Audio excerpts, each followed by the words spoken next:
کابل کې یو ځل بیا خونړۍ چاودنه وشوه. سلام وخت په خیر. که غواړئ په بشپړه توګه معلومات ترلاسه کړئ نو ویډیو راسره تر پایه وګورئ. د کابل په نننۍ چاودنه کې مشهور دیني عالم امیر محمد کابلي ژوند له لاسه ورکړی دی.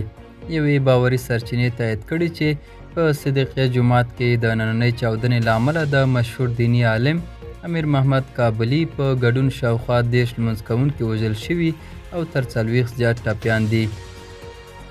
دا چاودنه نن ماښام د کابل ښار د 18مې حوزې اړوند د خیرخانې کوتل په سیمه کې شوې ده.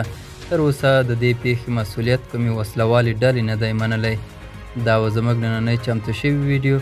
تر بیا ښه وخت کې چارې